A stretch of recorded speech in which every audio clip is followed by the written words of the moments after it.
Now the last two, adding a couple polynomials together, no big deal. There was really no restrictions on the domain or range. You have to start worrying about restrictions on domain and range when you start multiplying and dividing, but dividing is the most important one. Though for all of them, um, the intersection of the domain is always going to be important. So if one function is only true from x from 0 to 10 and the other function is only true from 5 to 15, the addition of the two is only actually true from 5 to 10. So you have to look at the intersection of the domains there and then figure out what range you get out from that specific domain.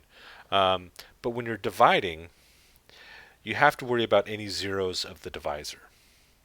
And we'll take a look at that when we get down to this next example here, which actually is example 2. I don't know why I wrote example 1 here. But you have to worry about when you're dividing, because no matter what you've got on the top, if you're dividing by 0, it's undefined. So that's why I need to find all the zeros of the divisor. I want to find out every domain value where that matters. Um, Given f is this big nasty quadratic here, and g is this nice little linear, we are going to um, find the given functions here, multiplication and division, and note any restrictions on domain and range. Now, for both of these, the domain for all of these is, of course, all x. So when we plug it in, it just doesn't really change it all that much. The range will change based on it, and we'll talk about that here in a second. But what does this mean? 5 times g, or sorry, f times g of x is equal to the function f, x squared plus 7x plus 12, times the function g, 3x minus 4.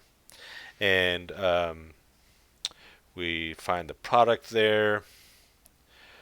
So we have x squared times 3x minus 4 plus 7x times 3x minus 4 plus 12 times 3x minus 4. And we get 3x cubed minus 4 x squared plus 21x squared minus 28x plus 36x minus 48. Combine our like terms. I've only got 1 cubic, but I do have a couple of quadratics.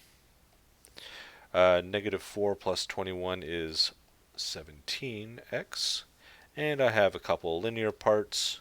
Negative 28 plus 36 is going to be 8x minus 48. So that is the product of the two functions f and g.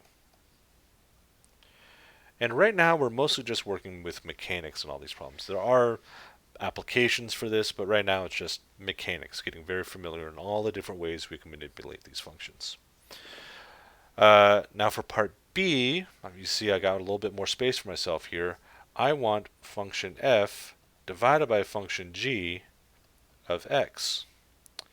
So that is going to be the function f, x squared plus 7x plus 12, divided by the function g, which is 3x minus 4. And all I would really have to do is check to see if there's any, what do you call it, common factors.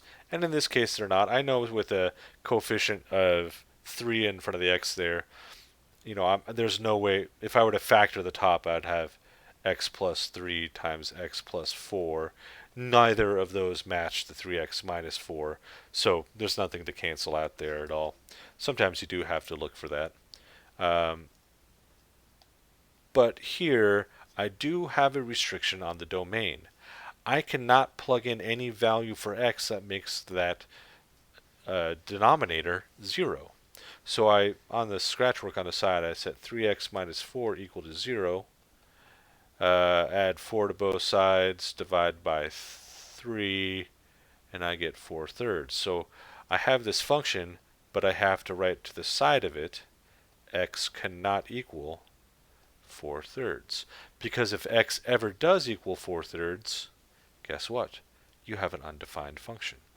So we have to remove that from the domain. So otherwise, like this is pretty much everything that's happening here with our domain and range stuff. Just finding the parts where there's a domain value that makes the denominator 0 is the most important part. This is also called an excluded value.